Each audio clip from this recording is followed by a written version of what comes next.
রব্বুল আলামিন বলেন ইউসিকুমুল্লাহু ফি আওলাদিকুম লিযযাকারি মিসলু হাযযিল উনসায়াইন। আল্লাহ তোমাদেরকে ওসিয়ত করেন, তোমাদেরকে আদেশ দেন, উত্তরাধিকার সম্পদ যখন বন্টন হবে ছেলেরা যতটুকু পাবে মেয়ে পাবে তার অর্ধেক। সুবহানাল্লাহ বলেন। দেখেন, ছেলে যদ্দূর মেয়ে অর্ধেক, ছেলে ডবল পাবে। আপাত দৃষ্টিতে মনে হয় এখানে অবিচার হয়েছে, কিন্তু আসলে কি অবিচার হয়েছে? আপনি বিয়ের ক্ষেত্রে যান, ওইখানে আবার ছেলে মোহরানা দেয়, মেয়ে সেখানে মোহরানা পায়। তাহলে চেক এন্ড ব্যালেন্স, ভারসাম্য, ব্যালেন্স, মধ্যম পন্থা এখানে আছে না নাই? এবার কাল বিলম্ব না করে মহাবিশ্বয় মহাগ্রন্থ আল কুরআন আল কারীম থেকে কিছু কথা শুনি। আমি যে টপিকটা নিয়ে আজকের ঐতিহাসিক চট্টগ্রামের প্যারেড ময়দানের তাফসিরুল কোরআন প্রোগ্রামে আলোচনা করব, সেটা হচ্ছে সূরাতু আন-নাহলের 90 নম্বর আয়াত নিয়ে কিছু কথা আমরা উপস্থাপন করবার চেষ্টা করব ইনশাআল্লাহ। আমার খুতবার শুরুতেই আপনারা মোটামুটি আন্দাজ করে ফেলেছেন যে আমি কি নিয়ে আলোচনা করব, কারণ যে আয়াতটি আমি তেলাওয়াত করেছি এই আয়াতটি প্রায়শই এই ভূখণ্ডে, এই বাংলাদেশে জুমার দিনে খতিব সাহেবরা দ্বিতীয় খুতবা শেষের দিকে পড়ে না? কি কমন পড়ছে? ইন্নাল্লাহা ইয়া'মুরু বিল আদলি ওয়াল ইহসান ওয়া ইতা'i যিল কুরবা ওয়া ইয়ানহা আনিল ফাহশাই ওয়াল মুনকারি ওয়াল বাগি ইয়া'iদুকুম লা'আল্লাকুম তাযাক্কারুন। মুখস্থ আছে না সবার? আসুন আমরা এই আয়াতের সরল অর্থ, এর মর্মবাণী, এর সংক্ষিপ্ত তাফসীর সবাই মিলে আজকের এই প্রোগ্রাম থেকে উদ্ধার করার চেষ্টা করি। আপনারা মনোযোগী আছেন তো? ইনশাআল্লাহ। এই আয়াতটা অনেক কম্প্রিহেন্সিভ একটা আয়াত। সাইয়েদনা আব্দুল্লাহ ইবনে মাসউদ রাদিয়াল্লাহু তাআলা আনহু উনি বলেছেন, ইন্নাহা মিন আজমাই আয়াতিল কুরআন। এটা কোরআনের সবচেয়ে জামে মানে আয়াত। যদিও ছোট্ট আয়াত, অল্প কিছু কথামালা, কিন্তু তিনি বলতেন এটা কোরআনের সবচাইতে জামে মানে সবচেয়ে কম্প্রিহেন্সিভ একটা আয়াত, যেখানে কথা কম, শব্দ কম, কিন্তু এটার দোতনা, এটার আবেদন, এটার মিনিং অনেক বেশি। সুবহানাল্লাহ। এই আয়াতে আল্লাহ তাআলা বেসিক্যালি আমাদেরকে 3টা বিষয়ে আদেশ করেছেন আর 3টা বিষয়ে বারণ করেছেন, মানে নিষেধ করেছেন। আওয়াজ করে বলুন, আদেশ করেছেন কয়টা? প্রিয় চট্টলার ভাইয়েরা, আমার মতো এই যে 3 আঙ্গুল উঁচু করে বলেন, আদেশ করেছেন কয়টা? আবার নিষেধও কয়টা? মানবো তো আমরা ইনশাআল্লাহ? বলেন সবাই। 3 do's and 3 don'ts, do's and don'ts। 3টা আদেশ, 3টা নিষেধ। এই 3টা আদেশ আর 3টা নিষেধের ভেতরে আল্লাহ তাআলা গোটা ইসলামী শরিয়ার মূল নির্যাসকে ঢুকিয়ে দিয়েছেন। সুবহানাল্লাহ। এই ছোট্ট একটা আয়াতে গোটা ইসলামী শরিয়ার, the gist, the cream of the creams, গোটা ইসলামী শরিয়ার মূল নির্যাসকে আল্লাহ ঢুকিয়ে দিয়েছেন। 3টা আদেশ আর 3টা নিষেধ। আসুন আমরা সরাসরি কোরআন থেকে শুনি, সবাই পড়ুন। আউযু বিল্লাহি মিনাশ শাইতানির রাজীম। বিসমিল্লাহির রহমানির রহিম। ইন্নাল্লাহা ইয়া'মুরু বিল আদলি ওয়াল ইহসানি ওয়া ইতা'i যিল কুরবা ওয়া ইয়ানহা আনিল ফাহশাই ওয়াল মুনকারি ওয়াল বাগি ইয়া'iযুকুম লা'আল্লাকুম তাযাক্কারুন।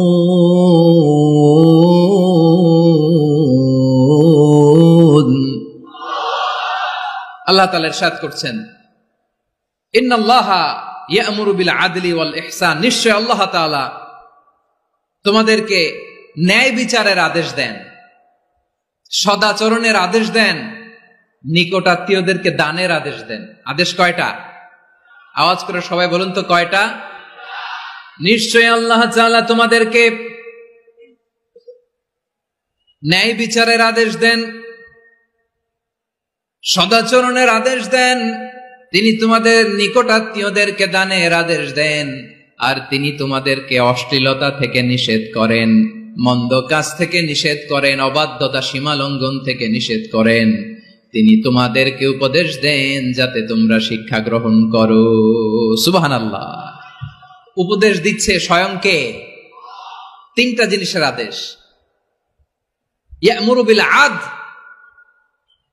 সুবিচার, ন্যায় বিচারের আদেশ তিনি দেন, ইহসানের আদেশ দেন, যাতে আমরা ইহসান করি, একে অপরের প্রতি সুবিচার করি, মহানুভবতা দেখায়, অনুগ্রহ দেখায়, আর নিকট আত্মীয়দেরকে যেন আমরা দান করি। এই তিনটা আদেশ তিনি দিয়েছেন। আর কোন তিনটা জিনিস থেকে তিনি বারণ করেছেন? অশ্লীলতা, ফাহশা, মুনকার, মানে সব মন্দ আর অসৎ কাজ, এগুলো থেকে তিনি আমাদেরকে বারণ করেন। ওয়াল বাগি, অবাধ্যতা, সীমা লঙ্ঘন, এই তিনটা কাজ থেকে তিনি আমাদেরকে বারণ করেন। তিনি আমাদেরকে উপদেশ দেন, স্বয়ং আল্লাহ তাআলা আমাদেরকে উপদেশ দেন, যাতে করে আমরা শিক্ষা গ্রহণ করি। সুবহানাল্লাহ পড়ে। তাহলে আসুন আমরা ধরে ধরে একটা একটা করে সামনের দিকে আগাই। আল্লাহ তাআলা প্রথমে আমাদেরকে আদেশ দিয়েছেন আদালের। ইন্নাল্লাহা ইয়া'মুরু বিল আদল। আওয়াজ করে বলুন আল আদাল। সবাই পড়ুন আল আদাল। আমরা উর্দু জানি, হিন্দি জানি, অনেকে ইংরেজিও জানি, কিন্তু আরবি শব্দগুলো আমাদের মুখ দিয়ে বেরোতে চায় না। আওয়াজ করে বলুন আল আদাল। মাশাআল্লাহ। ইন্নাল্লাহা ইয়া'মুরু বিল আদল। আল্লাহ তাআলা আমাদেরকে আদলের আদেশ দেন। আদল অনেকে না বুঝলেও আদালত শব্দটা বুঝবেন। আদালত, আদালত, আদালত বুঝেন না? যেখানে বিচার কার্যের ফয়সালা করা হয়, কোর্ট কাচারি, আদালত, এটা তো ভেরি কমন। এটা শুনছেন না সবাই? আদালত, যেখানে ন্যায় বিচার হবে, সুশাসন হবে। কিন্তু ভাগ্যের কি নির্মম পরিহাস, ওখান থেকে মিথ্যা সাক্ষী দিয়ে মনমতো রায় দিয়ে দেয়া হয়। আদাল, সব জায়গায় এই জাস্টিস থাকা দরকার। Justice should be prevailed in the society. The mission of all prophet was to uphold the justice. সব নবীর মিশন ছিল এই জাস্টিসকে, আদালকে, সুশাসন আর সুবিচারকে নিশ্চিত করা। পড়েন সুবহানাল্লাহ। And the core message of every divine scripture was to uphold justice. পৃথিবীর সব আসমানি কিতাবের মূল শিক্ষা ছিল এই জাস্টিসকে সমাজে এনশিওর করা, সুবিচার, সুশাসনকে এনশিওর করা। তাহলে প্রিয় ভাইরা, আমরা বুঝতে পারলাম আল আদ শব্দের মানে হচ্ছে ইনসাফ বা সুবিচার বা ন্যায় বিচার। এটা হচ্ছে একটা general meaning, very general meaning. আপনি যদি ইন ডেপথ বুঝতে চান, আরো ভেতরে যান, তাহলে আদাল মানে হচ্ছে সমন্বয়, আদাল মানে হচ্ছে ভারসাম্য, ব্যালেন্স, আদাল মানে হচ্ছে মধ্যম পন্থা। সুবহানাল্লাহ পড়েন। কারণ সব সময় সমান সমান হইলেই সুবিচার হয় না। কথা কি বুঝতেছেন? ইসলামের দ্য কনসেপ্ট অফ আদাল, এটা এমন আদাল, এটা সব সময় সমান সমান নয়। যখন সমান সমান দেয়া দরকার, ইসলাম সমান সমান দেয়। যখন ব্যালেন্স করা দরকার, চেক এন্ড ব্যালেন্স, সমন্বয়, ভারসাম্য করা দরকার, তখন ইসলাম ভারসাম্য করে দেয়। এটার নাম আদাল। সুবহানাল্লাহ। সহজ করে আপনাদেরকে বুঝাই। যেমন ধরুন, একটা পরিবারের 3 জন সদস্য, স্বামী, স্ত্রী আর সন্তান। তাদের সকালবেলার ব্রেকফাস্টে, স্বামীর সকালের নাস্তায় স্বামীর 3টা রুটি লাগে, স্ত্রীর 2টা লাগে, আর সন্তানের 1টা রুটি লাগে। এখন আমি যদি সমান সমান করে আদল করতে চাই, সবাইকে যদি 3টা করে রুটি দেই, তাহলে স্বামী বেচারার জন্য ঠিক আছে, কি বলেন? কথা কি বুঝতেছেন না কষ্ট হয়ে যাচ্ছে? যদি সমান সমানের নিয়মে আগাই, তাহলে 3টা করে যদি রুটি দেই, স্বামীর জন্য ওকে, কিন্তু স্ত্রীর জন্য 1টা বেশি হয়ে যায়। আর সন্তানের জন্য কয়টা বেশি হয়? আচ্ছা, এই তো বুঝতেছেন, মাশাআল্লাহ। আচ্ছা, 2টা করে যদি সবাই দেয় সমান সমান নীতিতে, তাহলে স্ত্রীর জন্য, স্ত্রী বেচারির জন্য ঠিক আছে, কিন্তু স্বামীর কয়টা কম পড়ে? আর সন্তানের বেশি হয়ে যায় কয়টা? আচ্ছা, সমান সমান নীতিতে সবাইকে যদি সকালের নাস্তার জন্য 1টা করে রুটি দেই, সন্তানের জন্য ঠিক আছে, কিন্তু স্ত্রী বেচারির কম পড়ে কয়টা? স্বামীর কম পড়ে কয়টা? 2টা। কথা কি বুঝতেছেন? আর আমি যদি স্বামীকে দেই 3টা, স্ত্রীকে দেই 2টা, আর সন্তানকে দেই 1টা, তাহলে কারো অপচয় হবে না। যার যতটুকু দরকার ঠিক ততটুকুই কাজে লাগবে। চিল্লায় বলেন ঠিক কিনা? এটাই হচ্ছে ইসলামের আদাল, যেখানে যার যতটুকু দরকার তাকে সেখানে ঠিক ততটুকু দিয়ে দেওয়ার নামই হচ্ছে আদাল। চিল্লায় পড়েন আল্লাহু আকবার। রব্বুল আলামিন বলেন, ইউসিকুমুল্লাহু ফি আওলাদিকুম লিযযাকারি মিসলু হাযযিল উনসায়াইন। আল্লাহ তোমাদেরকে ওসিয়ত করেন, তোমাদেরকে আদেশ দেন, উত্তরাধিকার সম্পদ যখন বন্টন হবে, ছেলেরা যতটুকু পাবে, মেয়ে পাবে তার অর্ধেক। সুবহানাল্লাহ বলেন। দেখেন, ছেলে যদ্দূর, মেয়ে অর্ধেক, ছেলে ডবল পাবে। আপাত দৃষ্টিতে মনে হয় এখানে অবিচার হয়েছে, কিন্তু আসলে কি অবিচার হয়েছে? আপনি বিয়ের ক্ষেত্রে যান, ওইখানে আবার ছেলে মোহরানা দেয়, মেয়ে সেখানে মোহরানা পায়, তাহলে চেক এন্ড ব্যালেন্স, ভারসাম্য, ব্যালেন্স, মধ্যম পন্থা এখানে আছে না নাই? এটাই হচ্ছে ইসলামের আদল। আল্লাহ তাআলা এই আদলের আদেশ দিয়েছেন, সুবিচার, ন্যায় বিচার, সুশাসন এবং ভারসাম্যের আদেশ দিয়েছেন। প্রিয় ভাইয়েরা, একটি শান্তিময় সমাজ, একটা সমৃদ্ধ সমাজ, একটা মানবিক সমাজ যদি আমরা পেতে চাই, এই আয়াতের মধ্যে যতগুলো পয়েন্ট আছে সবগুলোর বাস্তবায়ন লাগবে। কথা বুঝতে পেরেছেন? বলেন, আওয়াজ করে বলেন, আমরা একটা শান্তির সমাজ চাই কি চাই না? আমরা একটা সমৃদ্ধ বাংলাদেশ চাই কি চাই না? আমরা একটা মানবিক বাংলাদেশ চাই কি চাই না? এই আয়াতে আল্লাহ তাআলা একটা মানবিক সমাজের রূপরেখা টেনেছেন। তার প্রথম কথা হচ্ছে ইন্নাল্লাহা ইয়ামুরু বিল আদল। আল্লাহ তাআলা তোমাদেরকে আদলের নির্দেশনা দেয়, সুবিচার, সুশাসনের নির্দেশনা দেয়। যে সমাজে আদল থাকে না, সেই সমাজে জুলুম মানুষের ঘাড়ে চেপে বসে। আদলের বিপরীত হচ্ছে জুলুম। আদলের বিপরীত কি? জুলুম বা জাওর, অত্যাচার, অবিচার, বৈষম্য। এই যে বৈষম্য বিরোধী ছাত্র আন্দোলন কমন পড়ছে, এই যে একজন সমন্বয়ক তো দেখা করলো আমার সাথে। জুলুম মানে হচ্ছে বৈষম্য। বৈষম্যের স্থান ইসলামে নাই, অবিচারের স্থান ইসলামে নাই, জুলুমের স্থান ইসলামে নাই। আল্লাহ তাআলা বলেন যে আমি জুলুমকে নিজের জন্য হারাম করেছি এবং তোমাদের জন্য হারাম করেছি। বিশ্বনবী ফরমান, আল্লাহ তাআলা বলেন হাদিসে কুদসিতে, ইয়া ইবাদি ইন্নী হারামতুয যুলমা আলা নাফসি ওয়া জাআলতুহু বাইনাকুম মুহাররামান ফালা তাযালামু। আমার গোলামেরা শোনো, নিশ্চয় আমি আল্লাহ তাআলা জুলুমকে আমি আমার উপরে হারাম করেছি, অনুরূপ ভাবে জুলুম করাকে তোমাদের উপরেও হারাম করেছি। ফলে ফালা তাযালামু, তোমরা একে অপরের সাথে জুলুম করো না। নির্দেশনাটা কার? খবরদার, জুলুমের সাথে আমাদের কোনো সম্পর্ক, জুলুমের সাথে ইসলামের কোনো সম্পর্ক নাই। আল্লাহ তাআলা জালিমদের জন্য কঠিন শাস্তি প্রস্তুত করে রেখেছেন। যারা এই আদলকে ভুলুণ্ঠিত করে জুলুমের রাস্তায় হাঁটতে চায়, তাদের প্রাপ্য কিয়ামতের ময়দানে বুঝিয়ে দিবে কে? আল্লাহ তাআলা তাদের প্রাপ্যকে বুঝিয়ে দিবেন। এজন্য বিশ্বনবী বলে, খবরদার, তোমরা ইনসাফ করবে, আদল করবে, জুলুম করবে না। আয-যুলমু যুলুমাতুন ইয়াউমাল কিয়ামা, জুলুম কিয়ামতের দিন অন্ধকার হয়ে জালিমের ঘাড়ে চেপে বসবে। আবার বিশ্বনবী বলতেন, ইত্তাকি দাওয়াতাল মাজলুম, খবরদার, তোমরা মজলুমের কান্নাকে ভয় করো। ফাইন্নাহু লাইসা বাইনাহু ওয়া বাইনাল্লাহি হিজাব, কেননা মজলুমের কান্নার মাঝে আর আল্লাহর আরশের মাঝে কোনো পর্দা থাকে না। বিশ্বাস হয়? এই কথা বিশ্বাস হয়?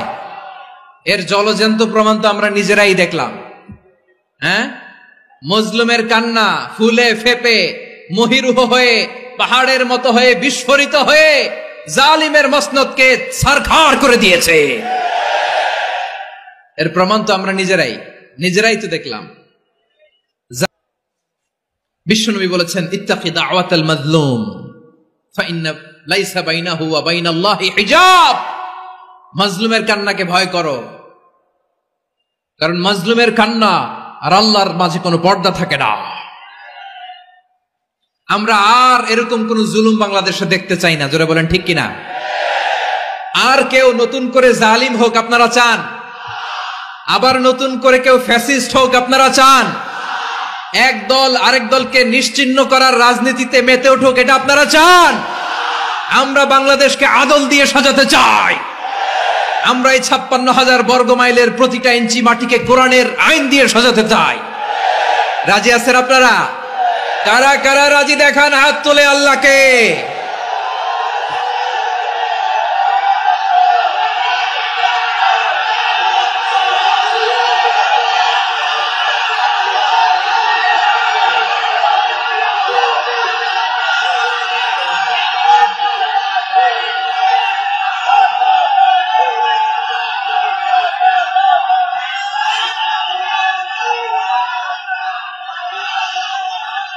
বসুন, আমার প্রিয় বীর চট্টলার তৌহিদি মুসলমান, আমরা আর নতুন করে কেউ জালিম হোক এটা চাই না।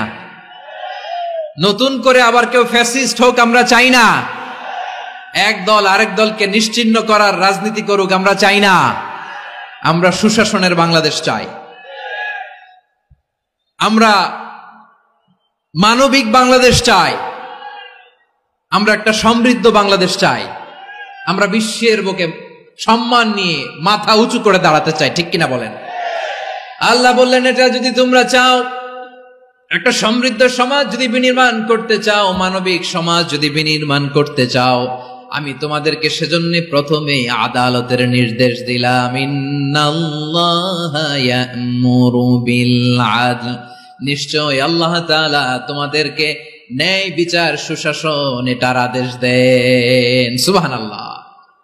আদাল, ন্যায় বিচারের আদেশ আল্লাহ তাআলা কোরআনের বিভিন্ন আয়াতে দিয়েছেন। আল্লাহ তাআলা বলছেন, ইন্নাল্লাহা يأمركم أن تؤدوا الأمانات إلى أهلها وإذا حكمتم بين الناس أن تحكموا بالعدل إن الله نعم ما يعظكم به إن الله كان سميعا بصيرا। আল্লাহ তাআলা বললেন,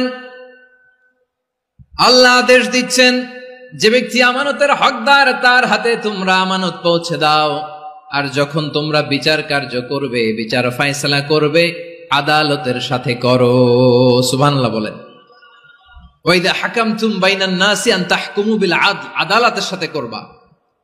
আল্লাহ তাআলা বলেন, যারা জাজ হবে, বিচারক হবে, তাদের যদি বাদী বিবাদীর কারো সাথে শত্রুতা থাকে, কারো সাথে যদি কোনো ধরনের রেষারেষি থাকে, আল্লাহ বলেন বিচার কার্য করতে যে ওই শত্রুতা রেষারেষির কারণে আদালতের বাইরে যে অবিচার করে বিচার করো না। ওয়ালা ইয়াজরিমান্নাকুম শানাআনু কওমিন আলা আল্লা তা'দিলু ই'দিলু হুয়া আকরাবু লিত্তাকওয়া ওয়াত্তাকুল্লাহা ইন্নাল্লাহা খাবীরুম বিমা তা'মালুন। খবরদার কোন জাতির প্রতি, কোন গোষ্ঠীর প্রতি, কোন গোত্রের প্রতি আক্রোশ যেন তোমাদেরকে ন্যায় বিচার থেকে দূরে সরিয়ে না দেয়, বরং আমি আল্লাহর আদেশ হলো ই'দিলু, তোমরা আদল করো, ন্যায় বিচার করো, সুবিচার করো, সুশাসন প্রতিষ্ঠা করো। হুয়া আকরাবু লিত্তাকওয়া, এটাই তাকওয়ার সবচেয়ে কাছাকাছি। সুবহানাল্লাহ বলেন। কোরআনের বিভিন্ন আয়াতে আল্লাহ তাআলা স্পেসিফিকলি ধরে ধরে বিচার করার সময় আমরা যেন আদল করি সেটা বলেছেন। কোরআনের কোন কোন জায়গায় আল্লাহ তাআলা এই আল আদল শব্দটা ব্যবহার করেছেন। আবার একই জিনিস ইনসাফ, সুবিচার, সুশাসন, ন্যায় বিচার, ন্যায় পরায়ণতা বুঝাতে আল্লাহ তাআলা কখনো কখনো আল কিসত শব্দটা ব্যবহার করেছেন। আওয়াজ করে সবাই বলুন আল কিসত। প্রিয় ভাইরা, সবাই আওয়াজ করে আমার সাথে সাথে বলুন আল কিসত। আল্লাহ তাআলা বলেন, ওয়া ইন হাকামতা ফাহকুম বাইনাহুম বিল কিসত ইন্নাল্লাহা ইউহিব্বুল মুকসিতিন। যখন তুমি বিচার করবে, বিশ্বনবীকে উদ্দেশ্য করে অ্যাড্রেস করে বললেন, নবী হে, ইহুদিরা কোনো বিষয়ে মীমাংসার জন্য যদি আপনার দরবারে আসে, যদি বিচার করতে হয়, খবরদার অবিচার করবেন না। ফয়সালা যেটা করবেন কিসতের সাথে করবেন, ন্যায় পরায়ণতার সাথে করবেন, কারণ ইন্নাল্লাহা ইউহিব্বুল মুকসিতিন, নিশ্চয় আল্লাহ রাব্বুল ইজ্জাত ন্যায় পরায়ণশীলদেরকে বড্ড ভালোবাসেন। সুবহানাল্লাহ বলেন। ন্যায় পরায়ণ লোকদেরকে আল্লাহ তাআলা বড্ড ভালোবাসেন। অন্য আয়াতে আল্লাহ তাআলা বলছেন, وَنَضَعُ الْمَوَازِينَ الْقِسْطَ لِيَوْمِ الْقِيَامَةِ فَلَا تُظْلَمُ نَفْسٌ شَيْئًا। আমি কিয়ামতের দিন ন্যায় পরায়ণতার মানদণ্ড স্থাপন করব, যেটাকে আমরা মিজানের পাল্লা বলি। আল্লাহ বলেন, ন্যায় বিচারের মানদণ্ড কিয়ামতের ময়দানে আমি আল্লাহ স্থাপন করব। সেদিন কারো প্রতি বিন্দু পরিমাণ, এক চুল পরিমাণ অবিচার করা হবে না, কোনো অবিচার করা হবে না। সেদিন সুশাসন হবে, সুবিচার হবে, ন্যায় পরায়ণতার সাথে বিচার হবে। আওয়াজ করে পড়েন আল্লাহু আকবার। তাহলে প্রিয় ভাইরা, যে তিনটি বিষয়ে আল্লাহ তাআলা আমাদেরকে আদেশ দিয়েছেন, তার প্রথমটা হচ্ছে আদালত, ইনসাফ, সুবিচার, ন্যায় বিচার। এটা আমরা চাই কি চাই না? বিশ্বনবী ন্যায় বিচার, ন্যায় পরায়ণতা, সুশাসন প্রতিষ্ঠিত করেন কি করেন নাই?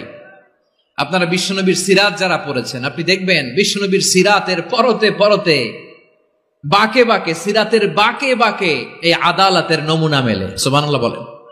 ছোট্ট একটা নমুনা রাসূল সাল্লাল্লাহু আলাইহি ওয়াসাল্লামের আসসিরা আল আতরা থেকে ছোট্ট একটা নমুনা আপনাদের খেদমতে এখানে উপস্থাপন করি। বিশ্বনবী সাল্লাল্লাহু আলাইহি ওয়াসাল্লাম মক্কা বিজয় করলেন ৮ম হিজরিতে।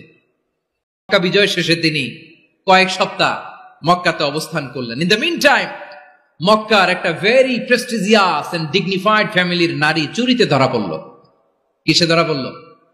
সবাই বলেন কিসে? আমাদের সমাজে আসেনি এটা? আছে? ছোট না বড়? হ্যাঁ, হিসাব করে শেষ করা যায় না। ৩.৫ লাখ কোটি টাকা নাই উন্নয়ন প্রকল্পের নামে। উন্নয়ন প্রকল্পের নামে ৩.৫ লাখ কোটি টাকা নাই। ৩.৫ লাখ কোটি টাকা লিখতে পারবেন আপনি? এক টানে লিখতে পারবেন? বুঝতেছেন কত বড় সংখ্যা? বনু মাখজুমিয়া গোত্রের এক নারী মক্কায় চুরিতে ধরা পড়ল। বলেন তো চুরি করলে বিধান কি? কি কাটতে হবে? চুরির বিধান হলো হাত কেটে দাও। দাও সেটা গোপনে নয়, প্রকাশ্যে জনসম্মুখে হাত কেটে দাও। বনু মাখজুমিয়া গোত্রের নারী যখন চুরিতে ধরা পড়ল, সাহাবারা চিন্তায় পড়ে গেলেন। সবেমাত্র মক্কার লোকেরা কালিমা পড়ে মুসলমান হয়েছে, ইসলামের আইন কানুন তেমন জানে না, ইসলামী শরিয়ার সাথে বেশি পরিচিত নয়।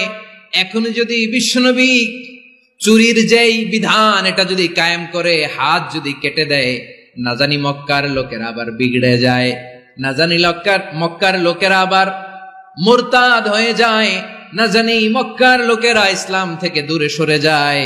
চলো চলো, সাহাবীরা মিলে পরামর্শ করলেন, চলো বিশ্বনবীর কাছে যে বলি, ও নবী, শুধু কেবলমাত্র একমাত্র এই নারীর জন্য চুরির হাত কাটার বিধানটা আপনি একটু থামিয়ে দেন। চুরির হাত কাটার যে বিধান এখানে একটু রহিত করে দেন, বাকিগুলা কইরেন মদিনাতে যে চলবে, কিন্তু মক্কায় এবারের জন্য মাফ করে দেন। কিন্তু কে বলবে? এই যে পরামর্শ, সাজেশন, এটা কে দিবে বিশ্বনবীর কাছে? সাহাবারা চিন্তায় পড়ে গেলেন। আল্লাহর নবীর সামনে দাঁড়িয়ে আল্লাহর দেয়া হুদুদ, আল্লাহর দেয়া বিধান থামিয়ে দেওয়া, মাফ করে দেওয়া, এই কথা বিশ্বনবীর সামনে বলার সাহস তো কেউ রাখে না। কেউ কেউ বলল, বিশ্বনবীর পালক পুত্র যায়েদ বিন হারেসার সন্তান উসামারে বিশ্বনবী নাতির মতো আদর করে, বড্ড বেশি ভালোবাসে উসামারে। এজন্য সাহাবারা উসামাকে বলতো হিব্বু রাসূলিল্লাহ, বিশ্বনবীর ভালোবাসা। কি বলতো? সাহাবীরা বললেন, বিশ্বনবীর ভালোবাসা হিব্বু রাসূলিল্লাহ, উসামারে পাঠাও। উসামারে বিশ্বনবী নাতির মতো স্নেহ করে, মায়া করে, ভালোবাসে। আমরা পারবো না, উসামা পারবে। সবাই মিলে ফুলিয়ে ফুসিয়ে উসামাকে, ছোট্ট উসামাকে রাজি করালো। উসামা এমন এমন কথা যে তুমি বিশ্বনবীর কাছে বলতে হবে, পারবা নাকি? উসামা বলে, পারবো। সাইয়েদনা উসামা রাদিয়াল্লাহু তাআলা আনহু তরুণ সাহাবী বিশ্বনবীর কাছে গেলেন, যে বললেন, নবী, বনু মাখজুমিয়া গোত্রের এক নারী চুরিতে ধরা পড়েছে, এবারের জন্য কি এই মহিলাটারে মাফ করে দিলে হয় না?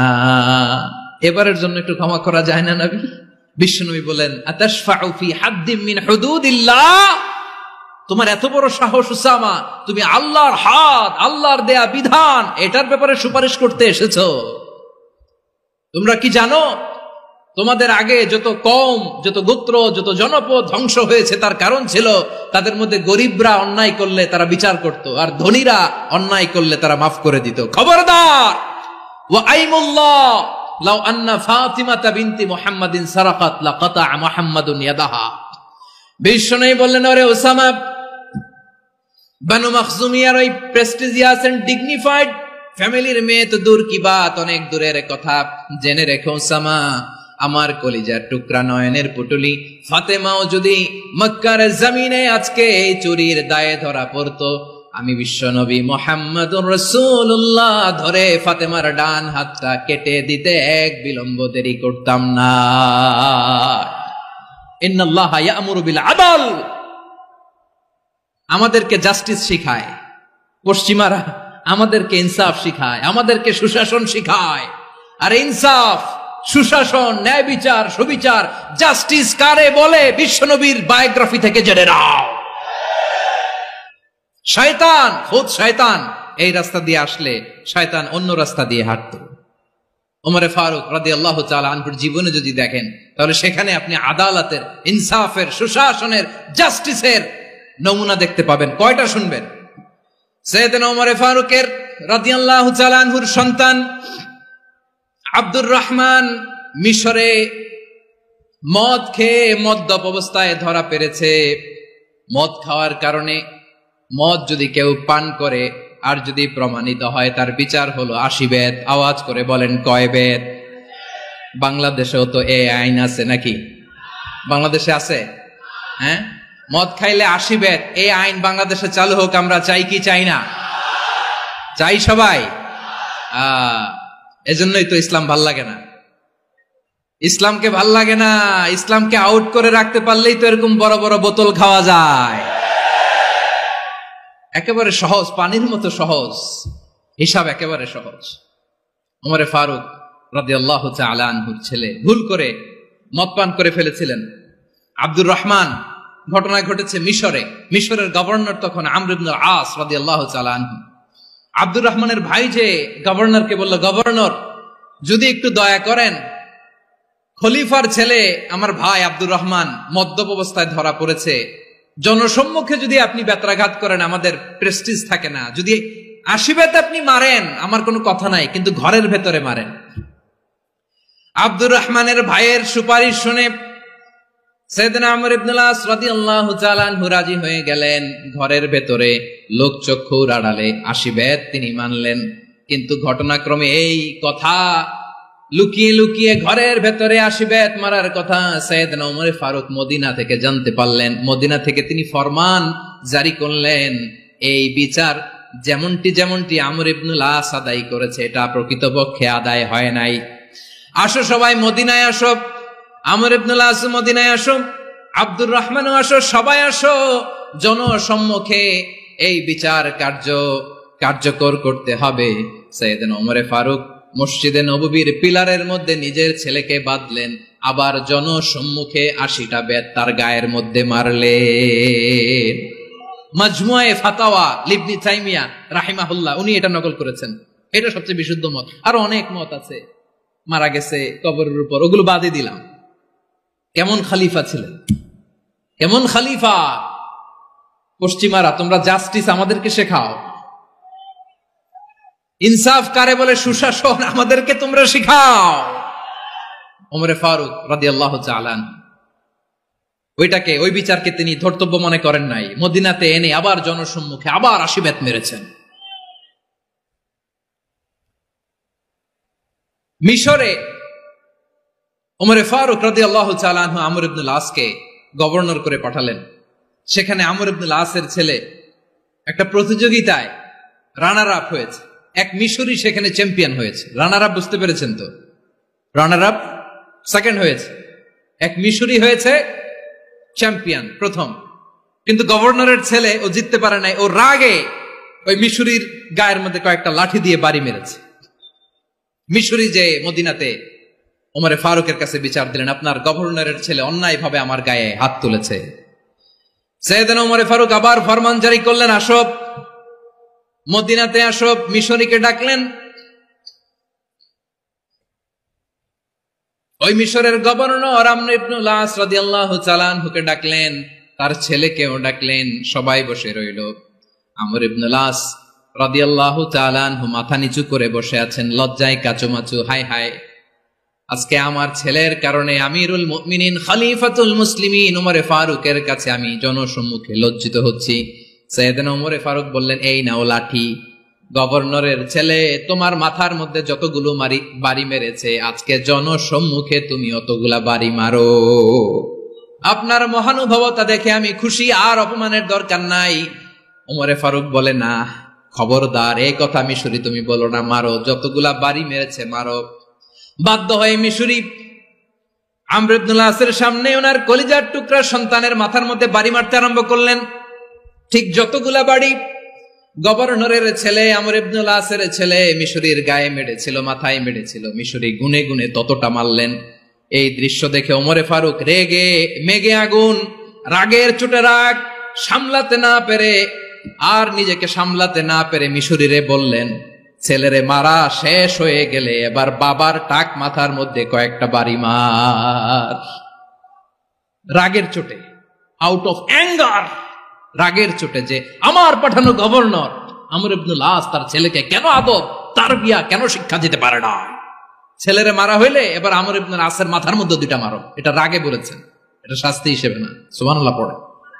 তোমরা আমাদেরকে সুশাসন শিখাও, আমাদেরকে সুশাসন শিখাও। বিশ্বনবী বলেন আদল এটা যেন তেন বিষয় না, এটা দিয়েই মানবিক সমাজ গড়তে হবে। আল্লাহ তাআলা কিয়ামতের কঠিন ময়দানে, যেদিন স্বামী স্ত্রীকে চিনবে না, স্ত্রী স্বামীকে দেখে পালিয়ে যাবে, বন্ধু বন্ধুরে চিনবে না, পীর সাহেব মুরিদরে চিনবে না, মুরিদ পীর সাহেবরে চিনবে না, দলের কর্মী তার নেতারে চিনবে না, নেতা তার কর্মীরে চিনবে না, বন্ধু বন্ধুরে দেখে পালাবে। এই কঠিন মুহূর্তে সূর্যটা মাথার কাছে চলে আসবে, জমিনটা তামার জমিন হবে, আজকের জমিনের মতো নয়। মানুষ ঘর্মাক্ত, ক্লান্ত, শ্রান্ত মাথার মগজগুলো কানের ছিদ্র আর নাকের ছিদ্র দিয়ে বেয়ে বেয়ে পড়বে। বিশ্বনবী ফরমান কিয়ামতের ওই কঠিন ময়দানে 7 শ্রেণীর ব্যক্তিকে রব্বুল আলামিন তার আরশের নিচে ছায়া দিবেন। তার মধ্যে প্রথম শ্রেণীর ব্যক্তি হলো ইমামুন আদিল। ইমামুন আদিল, ন্যায়পরায়ণ শাসক, যে ইনসাফের সাথে বিচার করে, যে জাস্টিস সমাজে সার্ভ করে, যে সুশাসন নিশ্চিত করে, ওই ইমামুন আদিল। আদিল শব্দটা বুঝছেন না? ইন্নাল্লাহা ইয়া'মুরু বিল আদল, পাইছেন? আদিল।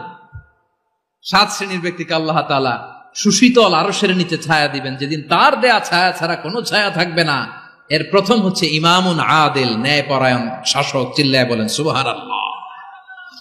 আবার বিশ্বনবী বললেন ইন্নাল মুকসিতিনা ইনদাল্লাহি আলা মানাবিরা মিন নূর আন ইয়ামিনির রহমান। কিয়ামতের দিন যারা ন্যায়পরায়ণ হিসেবে আল্লাহর সামনে দাঁড়াবে, কিয়ামতের দিন রব্বুল আলামিন তার আরশের ডান দিকে ওই ন্যায়পরায়ণ লোকদের জন্য আরশের ডান দিকে একটা নূরের মিম্বারে তাদেরকে বসার সুযোগ করে দিবে।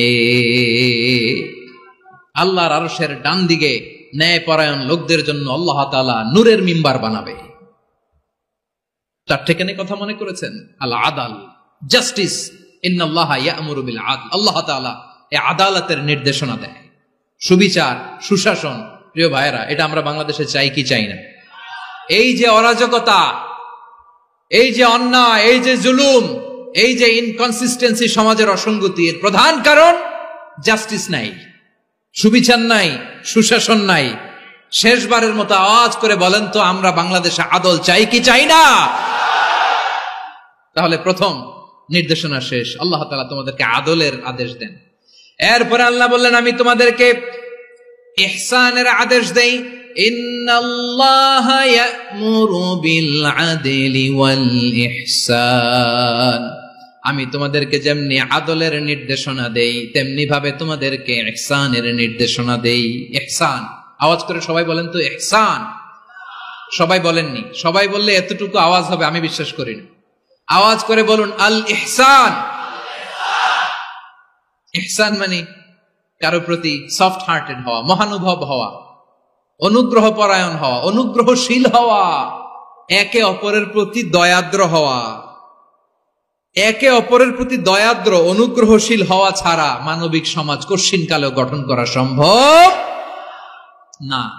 প্রিয় ভাইয়েরা, সুন্দর আচরণ দিয়ে, ইহসান দিয়ে যা জয় করা যায়, নরম আচরণ দিয়ে যেটা অর্জন করা যায়, কঠোরতা দিয়ে সেটা পারা যায় না। বিষ্ণু ঈসা ইসলাম ইহসান দিয়ে, কোমল আচরণ দিয়ে, তার অনুগ্রহ দিয়ে তিনি অনেক কাফিরের হৃদয়কে জয় করে ফেলেছেন। সাইয়েদনা সুমামা ইবনে উসাল রাদিয়াল্লাহু তাআলা আনহুর কথা মনে পড়ে যায়। তিনি ছিলেন ইয়ামামার বাদশা। মদিনাতে বিশ্বনবীকে হত্যা করার নিয়তে এসেছিলেন। গোপনে গোপনে বিশ্বনবীকে হত্যা করে আবার ইয়ামামাতে তিনি ফিরে যাবেন। কিন্তু কি অবাক করা কাণ্ড, হত্যা করতে পারে নাই, সাহাবাদের হাতে তিনি ধরা পড়ে গেলেন। সাইয়েদনা সুমামা ইবনে উসাল রাদিয়াল্লাহু তাআলা আনহু হত্যার নিয়তে আসলেন, কিন্তু হত্যা করতে পারলেন না। সাহাবারা ওনাকে ধরে ফেললেন, ধরে মসজিদে নববীর পিলারের মধ্যে বেঁধে রাখলেন। সুমামা ইবনে উসাল, সিরাত থেকে শুনে, সিরাত থেকে শোনাচ্ছি। রাদিয়াল্লাহু তাআলা আনহু ইয়ামামার অধিপতি ছিলেন। ইয়ামামা বিশ্বনবীকে হত্যার জন্য আসছেন, ধরা পড়ে গেছেন, এখন মসজিদে নববীতে বেঁধে রাখছে, তার মানে বন্দী। এখন স্ট্যাটাস কি? বন্দী, ক্যাপটিভ। বিশ্বনবী সাল্লাল্লাহু আলাইহি ওয়াসাল্লাম সাহাবাদেরকে বললেন তার খোঁজ খবর নিও, সুমামা ইবনে উসালের খোঁজ খবর নিও। সাহাবারা বলেন ইয়া রাসূলুল্লাহ, আপনাকে হত্যা করতে এসেছে, তার তো কঠিন ক্যাপিটাল পানিশমেন্ট হওয়া দরকার, কঠিন শাস্তি হওয়া দরকার। বিশ্বনবী বললেন না, আমি যেটা জানি তোমরা সেটা জানো না, তোমরা সুমামার সাথে ভালো আচরণ করো। বিশ্বনবী সুমামার কাছে গেলেন। প্রথম দিন যে তিনি কালেমার দাওয়াত দিলেন, ইমানের দাওয়াত দিলেন, ইসলামের দাওয়াত দিলেন, রিসালাতের দাওয়াত দিলেন, আখিরাতের দাওয়াত দিলেন। পরের দিন যে বিশ্বনবী সালাতের দাওয়াত দিলেন, যাকাতের দাওয়াত দিলেন, ইসলাম কি, কিভাবে, কেমন করে পালন করতে হয় চমৎকার আর্টিকুলেট করতে শুরু করলেন। তন্ময় হয়ে সুমামা ইবনে উসাল রাদিয়াল্লাহু তাআলা আনহু বিশ্বনবীর কথাগুলো শুনতে আরম্ভ করলো। একদিন নয়, 2 দিন নয়, টানা 3 দিন বিশ্বনবী সুমামার কাছে ইসলামকে প্রেজেন্ট করেছেন, উপস্থাপন করেছেন। আওয়াজ করে বলেন কয় দিন? 3 দিন। 3 দিন মসজিদে নববীতে বাধা। আর সাহাবীদেরকে বললেন তার খোঁজ খবর নিও, তোমরা যে রুটি বানাও এর মধ্যে সবচেয়ে ভালো আটার রুটিটা তারে দিও, সবচেয়ে রিফাইন্ড খেজুর, যেটা পিওর খেজুর, এটা তারে দিও। আর বিশ্বনবী নিজের উট থেকে দুধ দহন করে ওনার বাড়ির এক কর্মচারীকে বলেছেন দুধ দহন করে সুমামার জন্য নিয়ে যেও। সুবহানাল্লাহ পড়বেন না?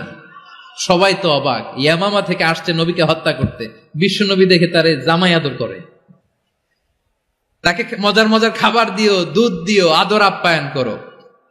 1 দিন নয়, 2 দিন নয়, টানা 3 দিন বিশ্বনবী এভাবে সুমামার কাছে যে ইসলামকে প্রেজেন্ট করতে আরম্ভ করলেন, ইসলামকে উপস্থাপন করতে শুরু করলেন। আর তাকে চমৎকার এন্টারটেইনমেন্ট, আপ্যায়ন দিতে আরম্ভ করলেন। টানা 3 দিন যখন ইসলামের দ্য বিউটিজ অফ ইসলাম, ইসলামের সুমহান বাণী, সৌন্দর্য তার কাছে উপস্থাপন শেষের বিশ্বনবী বললেন সাহাবাদেরকে, যাও এবার সুমামার হাতের পায়ের রশি দুটো খুলে দাও। সাহাবারা বললেন ইয়া রাসূলুল্লাহ, কি বলেন আপনি? ও তো হত্যাকারী, ভয়ঙ্কর খুনি, কি জানি কি হয়ে যায়। বিশ্বনবী বললেন না, তার হাতে পায়ের রশিগুলো খুলে দাও। সাহাবারা বিশ্বনবীর কথা মতো তার হাতে পায়ের রশিগুলো খুলে দিল।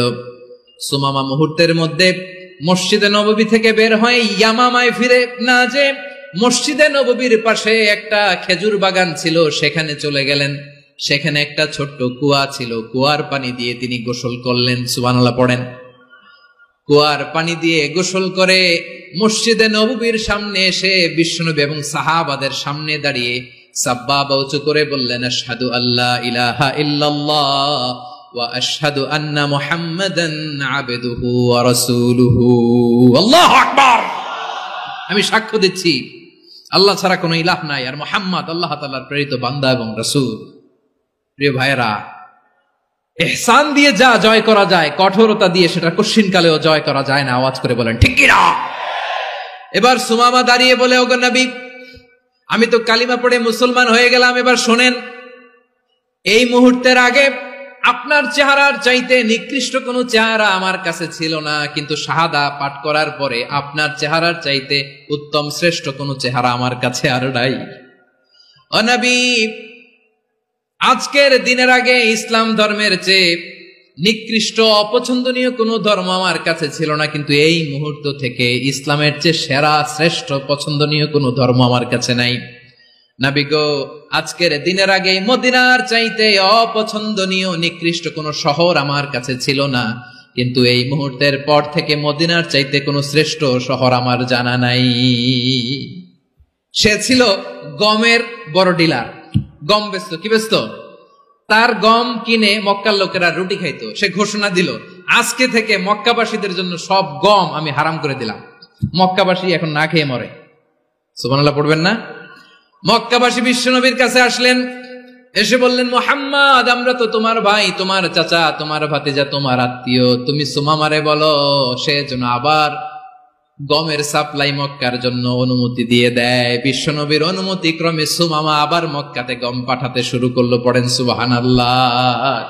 ইহসান, ইহসান দিয়ে আপনি যেটা জয় করতে পারবেন, you can win the heart of your enemies. ইহসান দিয়ে আপনি আপনার শত্রুর হৃদয়কে জয় করতে পারবেন। আওয়াজ করে বলেন ঠিক কিনা? এজন্য আল্লাহ বললেন, ওয়ানফিকু ফি সাবিলিল্লাহি ওয়ালা তুলকু বিআইদিকুম ইলাত তাহলুকা ওয়া আহসিনু ইন্নাল্লাহা ইউহিব্বুল মুহসিনিন। তোমরা আল্লাহর রাস্তায় দান করবে আর নিজেরা নিজেদেরকে ধ্বংসের হাতে ঠেলে দিও না। তোমরা একে অপরের প্রতি ইহসান করবে, কারণ ইহসানকারীদেরকে আল্লাহ বড্ড ভালোবাসেন। সুবহানাল্লাহ পড়েন। আবার সূরা রহমানে আল্লাহ বললেন, হাল জাযাউল ইহসানি ইল্লাল ইহসান ফাবিআইয়ি আলা, সবাই পড়েন, ফাবিআইয়ি আলাই রাব্বিকুমা তুকাযযিবান। ইহসানের প্রতিদান হিসেবে ইহসানি হয়। বিশ্বনবী সুমামার প্রতি যেমন ইহসান করেছেন, সুমামাও ঠিক তেমন ইহসান ফিরিয়ে দিয়েছে। ঠিক কিনা বলেন? তাহলে এক নম্বরে হচ্ছে আদ, ন্যায় বিচার। দুই নম্বরে সবাই বলেন ইহসান, সদাচরণ। ইহসান দুই ধরনের প্রিয় ভাইরা, ইহসান ফিল ইবাদা, ইহসান ফিল মুআমালা। ইহসান ফিল ইবাদা হচ্ছে একাগ্র অনুভবে ইবাদতে ডুব দেওয়া, এর নাম ইবাদতের ইহসান। সুবহানাল্লাহ পড়ুন। বিশ্বনবী বলেন ইহসান মানে কি জানো নাকি? হাদিসে জিবরিলে সাইয়েদনা জিবরিল আলাইহিস সালাম বিশ্বনবীকে বললেন, আখবিরনি আনিল ইহসান। নবী আমাদেরকে বলেন ইহসান মানে কি? বিশ্বনবী বললেন, আনতা আবুদাল্লাহা কাআন্নাকা তারাহু ফাইন লাম তাকুন তারাহু ফাইন্নাহু ইয়ারাক। ইহসান মানে হলো এমন ভাবে তুমি আল্লাহর সামনে নিজেকে উজাড় করে ইবাদত করবে, তুমি ভাববে তুমি আল্লাহকে দেখতে পাচ্ছ। আর এটা যদি ভাবা তোমার জন্য কঠিন হয়ে যায়, অন্তত এতটুকু তুমি ভাববা যে আল্লাহ তোমাকে দেখতে পাচ্ছেন। ঠিক কিনা বলেন? ও আমার বীর চট্টলার ভাইয়েরা, কেউ যেটা দেখে না সেটা দেখে কে? এই বিশ্বাস হৃদয়ের মধ্যে আছে? নামাজে যখন দাঁড়ান এই ফিলিংসটা আনা যাবে? হ্যাঁ, এশার সালাত তো এখনো হয় নাই না? আলোচনা শেষে এশার সালাত এখানে অনুষ্ঠিত হবে, তাই না? আচ্ছা বলুন তো, আমরা এশার সালাত পর্যন্ত বেঁচে থাকবো এই গ্যারান্টি আছে কার কার? হাত তোলেন। কয়েকজন হাত তুলছে পেছনে, না বুঝে তুলে ফেলছে। এশা পর্যন্ত যে আমরা হায়াত পাবো কোনো গ্যারান্টি আছে? সবাই আওয়াজ করে বলেন গ্যারান্টি আছে? গ্যারান্টি নাই। এজন্য বিষ্ণু ইসলাম বলেছে এমন ভাবে নামাজে দাঁড়াও, ইবাদত করো, মনে করো হতে পারে এটাই আমার জীবনের শেষ নামাজ। পারফর্ম দ্য সালাহ as if this is your last and final prayer. এমন ভাবে সালাতে দাঁড়াও, ভাবো হতে পারে এটাই তোমার জীবনের শেষ নামাজ। এমন ভাবে নামাজে দাঁড়াও, ভাবো এটাই শেষ নামাজ। তাহলে নামাজে একাগ্রতা বাড়ায় দিবে কে? ফলে ইবাদতের ইহসান আমাদের অর্জিত হবে। আর মুআমালাতে ইহসান হলো, বিশ্বনবী বলেন, ইন্নাল্লাহা তাবারাকা ওয়া তাআলা কাতাবাল ইহসানা আলা কুল্লি শাই ফাইদা কাতালতুম ফাআহসিনুল কিতলা ওয়া ইযা যাবাহতুম ফাআহসিনুয যাবহা ওয়ালিউহিদ্দা আহাদুকুম শাফরাতাহু ওয়ালিউরিহ যাবিহাতাহু। ইহসান দুই ধরনের। আওয়াজ করে বলতে হবে কয় ধরনের? সবাই বলুন আওয়াজ করে, কয় ধরনের? একটা হচ্ছে ইহসান ফিল ইবাদা, ইবাদতে ইহসান। ইবাদতে ইহসান কি? একাগ্র অনুভব দিয়ে ইবাদত করা, মন প্রাণ দিয়ে ইবাদত করা। আর মুআমালাতে ইহসান কি? সব কাজে, দৈনন্দিন কাজে, কর্মে, সামাজিক অ্যাক্টিভিটিতে কোমলতা প্রদর্শন করা, অনুগ্রহের সাথে সবকিছু করা। আল্লাহ তাআলা ইন্নাল্লাহা তাবারাকা ওয়া তাআলা কাতাবাল ইহসানা আলা কুল্লি শাই, তিনি সবকিছুর ব্যাপারে ইহসানকে আবশ্যক করেছেন। সবকিছু, মুমিনের সব কাজে ইহসানের পরশ থাকবে। ওয়া ইযা কাতালতুম ফাহসিনুল কিতলা। আচ্ছা, কুরবানির দিন আমরা পশুগুলোরে কি করি?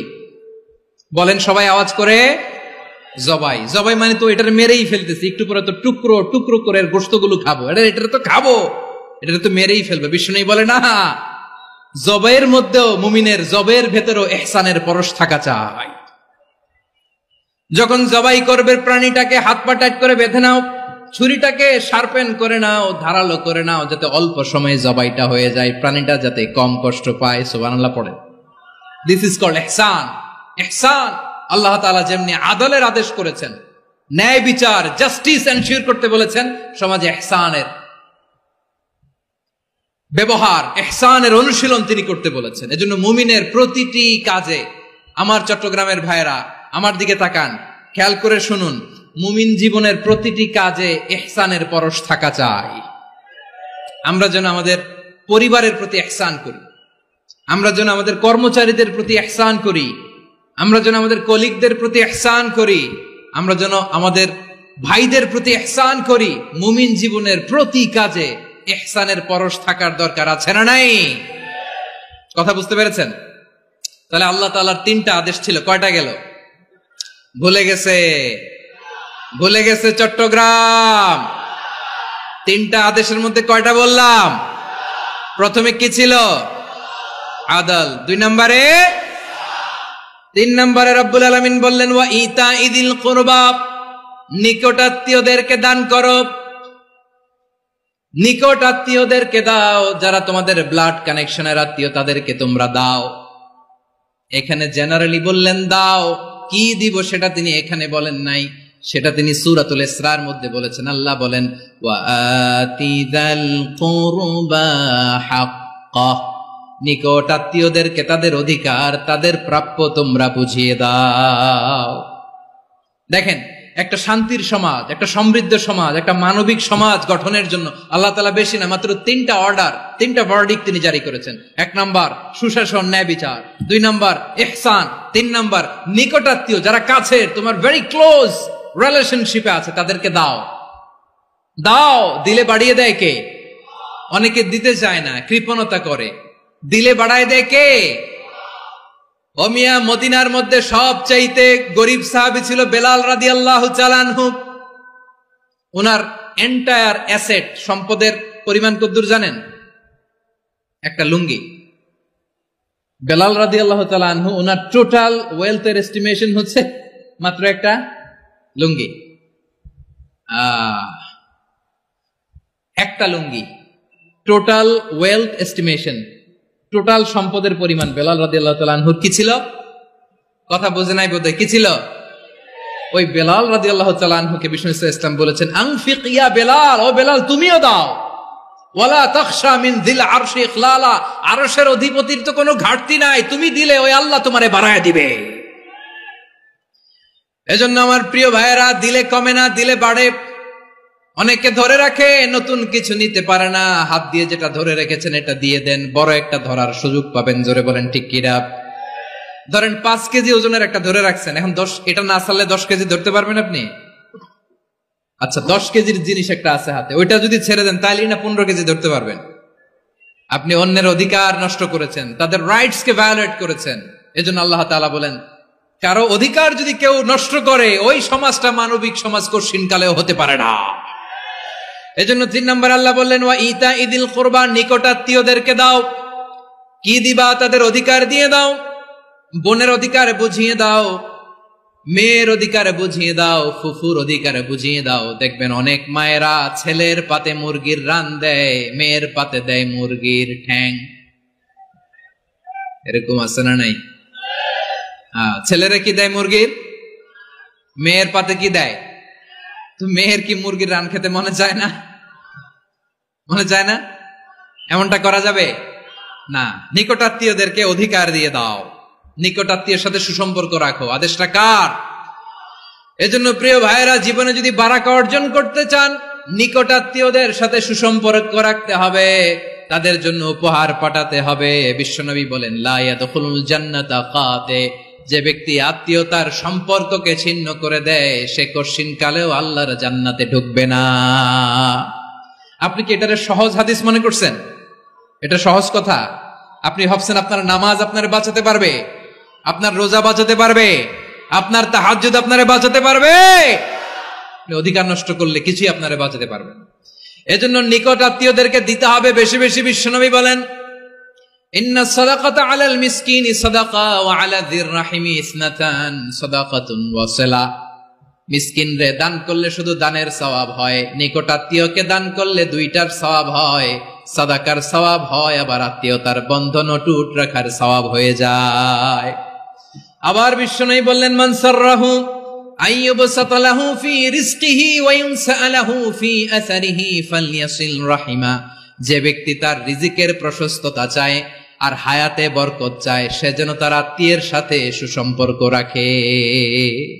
আমার প্রিয় চট্টলার ভাইয়েরা, আমাদের রিজিক বাড়ুক, এটা আমরা চাই কি চাই না? সবাই চান? হ্যাঁ, আমাদের রিজিকে প্রশস্ততা আসুক, চাই কি চাই না? আমাদের হায়াতে বরকত আসুক, আমরা চাই কি চাই না? এই দুইটা যদি চান তাহলে নিকটাত্মীয়দের সাথে সুসম্পর্ক রাখবেন, পারবেন? তাহলে সমাজটারে মানবিক সমাজ বানায় দিবে কে? তিনটা আদেশ চলে গেল। কয়টা? আওয়াজ করে বলেন। 1 নম্বরে কি ছিল? 2 নম্বরে, 3 নম্বরে নিকটাত্মীয়দেরকে দান। আমার প্রিয় ভাইয়েরা, আল্লাহ তাআলা তিনটা জিনিসের যেমনি আদেশ করেছেন, অনুরূপভাবে তিনটা বিষয় তিনি বারণ করেছেন, নিষেধ করেছেন। ওগুলোর কাছেও যাওয়া যাবে। শুনবেন। রাব্বুল আলামিন বলেন, ওয়ায়ানহা আনিল ফাহশাই ওয়াল মুনকারি ওয়াল বাগি। আমি যেমনি তিনটি বিষয়ে আদেশ করলাম, অনুরূপভাবে তিনটি বিষয়ে বারণ করলাম, নিষেধ করলাম। আমার 1 নাম্বার নিষেধাজ্ঞা হলো অশ্লীলতার প্রতি। ফাহশা, ওয়ায়ানহা আনিল ফাহশা, আল্লাহ তাআলা অশ্লীলতাকে নিষেধ করেছেন। কোন জিনিসকে? সবাই বলুন, কোন জিনিসকে? যত ধরনের, যত টাইপের, যত ক্যাটাগরির অশ্লীলতা হতে পারে, সব অশ্লীলতাকে হারাম করেছেন কে? ফাহশা মানে কি? কথায়, কাজে, আচরণে, কমেন্ট, ফেসবুকের কমেন্টসে যত ধরনের নোংরামো আছে, যত ধরনের অশ্লীলতা আছে, এটাকে আরবিতে বলে ফাহশা। এটাকে কি বলে?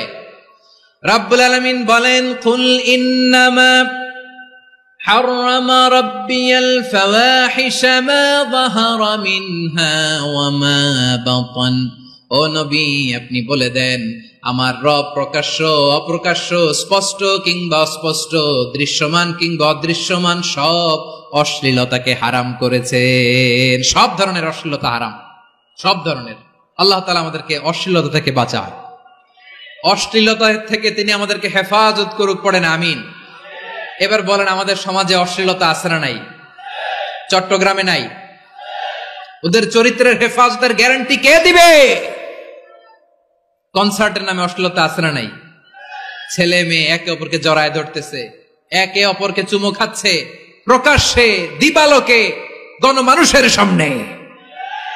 আল্লাহ তাআলা এই অশ্লীলতা থেকে আমাদেরকে বেঁচে থাকতে বলেছেন, বেঁচে থাকতে বলেছেন। রূপালী জগতের নামে অশ্লীলতা আছে না নাই? এই টার্মটা আপনারা জানেন না? রূপালী জগৎ কি জগৎ? আসলে কি রূপালী জগৎ না অন্ধকার জগৎ? আমার বোনেরা, আপনাদেরকে যে কি বলে তারা বুঝায়, রূপালী জগৎ শুনেই আপনি ভরকে যাবেন না। রূপালী জগতে যে নারী যত বেশি উলঙ্গ, সে নাকি তত বেশি সাহসী। জানেন? বলে এটা একটা সাহসী নারী, খুব সাহসী পদক্ষেপ তার। যত বেশি শরীর থেকে কাপড় নামাতে পারবে, যত বেশি বস্ত্রহীন হয়ে নিজেকে প্রেজেন্ট করতে পারবে, সে নাকি তত বেশি সাহসী। আমার চট্টলার ভাইয়েরা, শয়তানের প্রথম এজেন্ডা ছিল বনি আদমকে বস্ত্রহীন করা। সে আদম এবং হাওয়া আলাইহিস সালামকে নিষিদ্ধ গাছের ফল খাইয়ে তাদেরকে বস্ত্রহীন করেছে। এই জামিনেও সে আমাদেরকে বস্ত্রহীন করতে চাইবে। এই রূপালী জগতের নামে তারা এটা করে। আমার প্রিয় বোনেরা, আপনি জানেন না আপনার দাম কত। ওরা আপনাদেরকে বিজ্ঞাপনের সস্তা পণ্য বানাতে চায়। ওরা আপনাদেরকে ওদের ভোগের লিপসার টুলস বানাতে চায়। ওরা আপনাদেরকে দিয়ে ওদের খায়েশ পূরণ করতে চায়। এটা আপনাদের জন্য মোটেও ডিগনিটি নয়, এটা আপনাদের জন্য সম্মান নয়। আপনার সম্মান শালীনতায়, আপনার সম্মান হেজাবে, আপনার সম্মান ভদ্রতায়, আপনার সম্মান আপনার ডিসেন্ট পোশাকে। পোশাক বলে দেয় এই নারীটা ভদ্র না অভদ্র। পোশাক বলে দেয় এই মেয়েটা কোন ঘরের মেয়ে। আওয়াজ করে বলেন ঠিক কিনা? আপনি জানেন না, আপনারা সস্তা পণ্য বানায়, ভোগের পণ্য, বিলবোর্ডে আপনাকে উলঙ্গ করে উপস্থাপন করে। এই অশ্লীলতার সাথে ইসলামের কোন সম্পর্ক। এজন্য আল্লাহ বলেন, আমি অশ্লীলতাকে হারাম করেছি।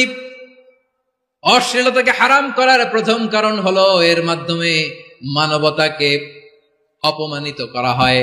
কারণ মানুষের সম্মান মানুষের পোশাকে। মানুষ যখন পোশাকহীন হয়ে যায়, বস্ত্রহীন হয়ে যায়, তার সম্মান কমে যায়, ঠিক কিনা? অশ্লীলতাকে হারাম করার প্রথম কারণ হচ্ছে মানুষ মানুষকে অপমান করে। একটা নারী, সে তো সম্মানিত, নারী যে কত সম্মানিত নারীর এটা বুঝেই নাই।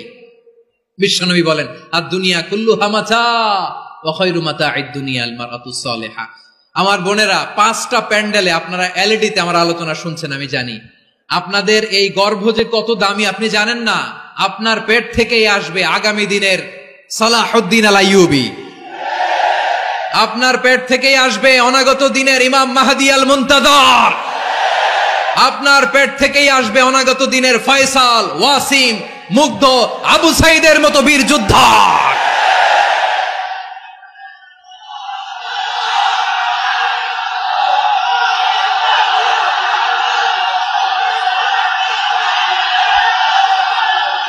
আমার প্রিয় বোনেরা, আমার প্রিয় বোনেরা, বিশ্বনবীর কথার ওজন খেয়াল করেন। আর দুনিয়া কুল্লুহা মাতা ওয়া খায়রু মাতা'আদ দুনিয়া আল মারআতুস সালিহা।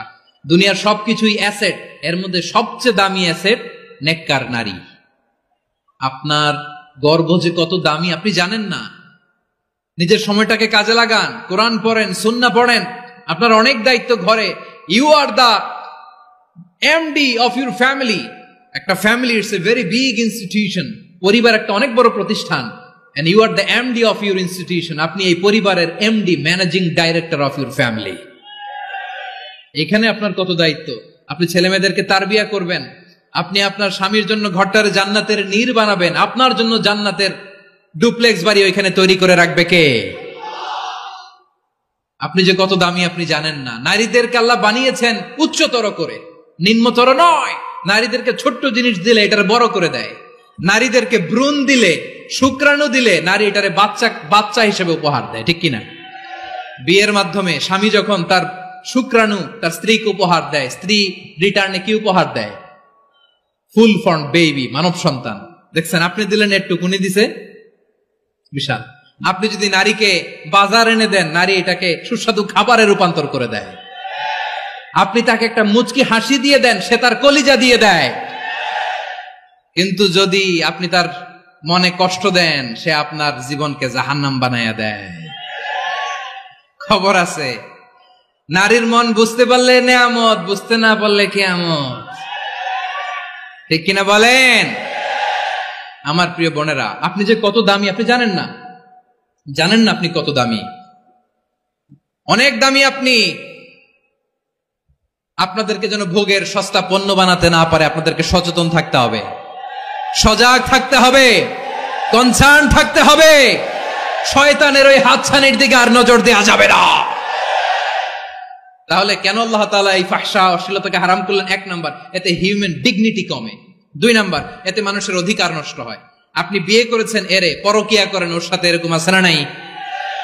আমার প্রিয় ভাইরা, এই যে আপনি অবৈধ সম্পর্কে জড়ালেন, কেন আল্লাহ অশ্লীলতাকে হারাম করেছে? দেখেন, বলতেছিলাম যে এটা আপনার নাসল, আপনার জেনারেশন, আপনার লিনিয়েজ, আপনার বংশকে প্রিজার্ভ করা। কে কার বাবা, কে কার মা, বাবা মা জানা, প্রজন্মকে প্রিজার্ভ করা, এটা ইসলাম ওয়াজিব করে দিয়েছে।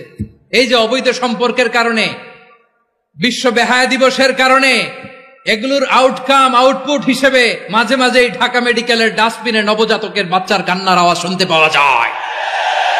চট্টগ্রাম মেডিকেলের ডাস্টবিনে নবজাতকের কান্না শুনতে পাওয়া যায়। বীর চট্টলার মুসলমানেরা বুঝতে পারলে আওয়াজ করে বলেন, এই যে চট্টগ্রাম মেডিকেলে যে নবজাতকটা পাওয়া গেল, ওর বাবাকে আমাকে বলেন, ওর বাবাকে, ওর মাকে, ও কোন ফ্যামিলির সন্তান কেউ জানে? আপনি হিউম্যান ডিগনিটিকে অপমান করেছেন না? আপনি তার ভবিষ্যৎকে অন্ধকার করেছেন না? আপনি তার লিনিয়েজকে প্রশ্নবিদ্ধ করে দিয়েছেন না? এই জন্য আল্লাহ তাআলা অশ্লীলতাকে আমাদের জন্য হারাম করে দিয়েছেন। পড়েন সুবহানাল্লাহ। এই জন্য রাব্বুল আলামিন বলেন, কুল ইন্নামা হারামা রাব্বিয়াল ফাওয়াহিশা মা যাহারা মিনহা ওয়া মা বাতান। প্রকাশ্য অপ্রকাশ্য সব অশ্লীলতাকে হারাম ঘোষণা করে দিয়েছে কে? আবার দুনিয়ার বুকে যারা অশ্লীলতার প্রসার করে তাদের জন্য শাস্তি মজুদ রেখেছে কে? রাব্বুল আলামিন বলেন, ইন্নাল্লাযীনা ইউহিব্বুনা আন তাশিআল ফাহিশাতু ফিল্লাযীনা আমানু লাহুম আযাবুন আলীমুন ফিদ দুনিয়া ওয়াল আখিরাতি ওয়াল্লাহু ইয়ালামু ওয়া আনতুম লা তা'লামুন। নিশ্চয়ই যারা বিশ্বাসীদের মাঝে অশ্লীলতার প্রচার প্রসার করতে চায় তাদের জন্য আমি মর্মন্তুদ শাস্তি প্রস্তুত করে রেখেছি, দুনিয়াতেও রেখেছি, আখিরাতেও রেখেছি। ঘোষণাটা কার? যারা এই নাটকের নামে, সিনেমার নামে, রূপালী জগতের নামে, মুভির নামে, ওটিটি প্ল্যাটফর্মের নামে আমার সমাজে অশ্লীলতা ছড়াতে চায় তাদের জন্য কঠিন মর্মন্তুদ শাস্তি মজুদ রেখে দিয়েছে কে? ও আমার বোনেরা, এখনো আপনি জাগবেন না? এখনো আপনার চিন্তার দুয়ারে এখনো নাড়া পড়ে নাই? ওরা আপনাকে উলঙ্গ বানাতে চায়, ওরা আপনাকে আইটেম গার্ল বানাতে চায়। এজন্য ইসলাম অশ্লীলতাকে হারাম করেছে। হারাম। ইসলাম বলেছে যোজন যোজন দূরে থাকো, ওরা বলে না কাছে আসো, কাছে আসার গল্প, ক্লোজ আপ ওয়ান, কাছে আসার গল্প আছে না নাই? চট্টগ্রামে তো এগুলো নাই মাশাআল্লাহ। হ্যাঁ, এখানেও আছে ক্লোজ আপ ওয়ান, কাছে আসার গল্প। আল্লাহ বলেন ওয়ালা তাকরাবুজ জিনা, কাছেও এসো না, জিনা থেকে যোজন যোজন কিলো দূরে থাকো, ওরা বলে কাছে আসার গল্প।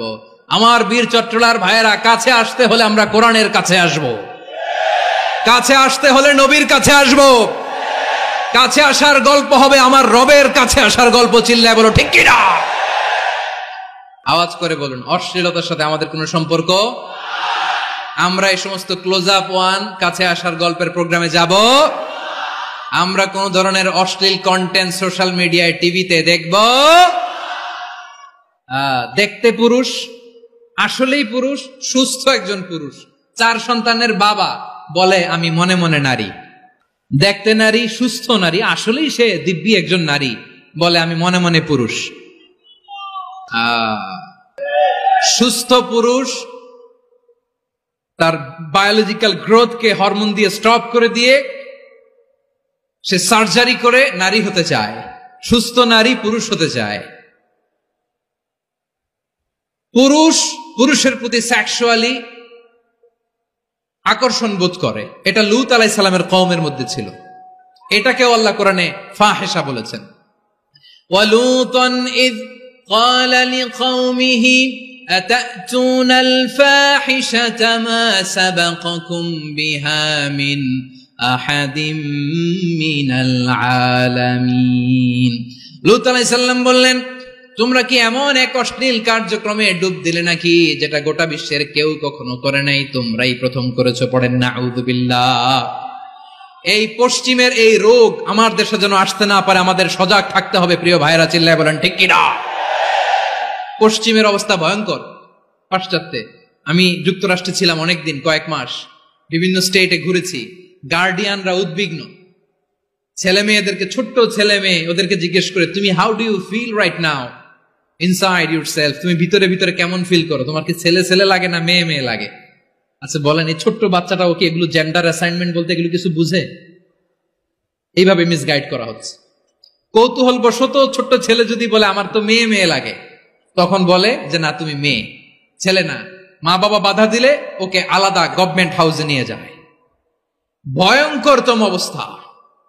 আমরা একটা সময় শুনতাম যে হুজুর আমার ছেলেটা খুব ভালো, হাফেজে কোরআন, আল্লাহওয়ালা। হুজুর আমার ছেলে দাড়ি রাখছে, আল্লাহওয়ালা। হুজুর আমার ছেলে 5 ওয়াক্ত সালাত জামাতের সাথে পড়ে, তার মানে আল্লাহওয়ালা। পশ্চিমে যে আমি কি শুনছি জানেন? ওরা বলে হুজুর আমার ছেলেটা ইউনিভার্সিটির একটা মেয়ের সাথে প্রেম করে, ও খুব আল্লাহওয়ালা, হুজুর দোয়া করবেন। এর কারণ ওদের কাছে আল্লাহওয়ালার ক্রাইটেরিয়া হচ্ছে হুজুর আমার ছেলেটা আরেক ছেলের পছন্দ করে নাই, আমার মেয়েটা আরেক মেয়েকে ভালোবাসে নাই, এজন্য আমার ছেলেটা আল্লাহওয়ালা, হুজুর ওর জন্য একটু দোয়া করে দিয়েন। কি চ্যালেঞ্জ ওরা ফেস করতেছে।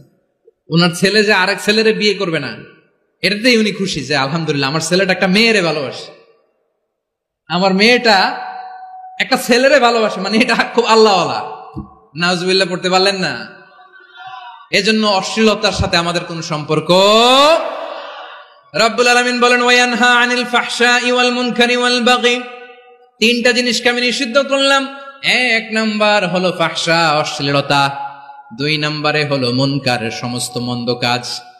আপনাদের মনোযোগ আছে না? শেষ করে দিব? আর 2-1 মিনিট শুনবেন? আচ্ছা বলি তাহলে, আর 2-1 মিনিট। তাহলে নিষেধাজ্ঞা জারি করেছেন 3টা জিনিসের উপর। 1 নাম্বার কি? ফাহশা, অশ্লীলতা। 2 নাম্বার মুনকার। মুনকার মানে হচ্ছে যত মন্দ কাজ, খারাপ কাজ, বাজে কাজ, এটার বলে মুনকার। এটার কি বলে? আপনারা পড়ছেন না, তা'মুরুনা বিল মা'রুফি ওয়া তানহাউনা আনিল মুনকার। ভালো কাজের আদেশ, সৎ কাজের আদেশ, অসৎ কাজের নিষেধ।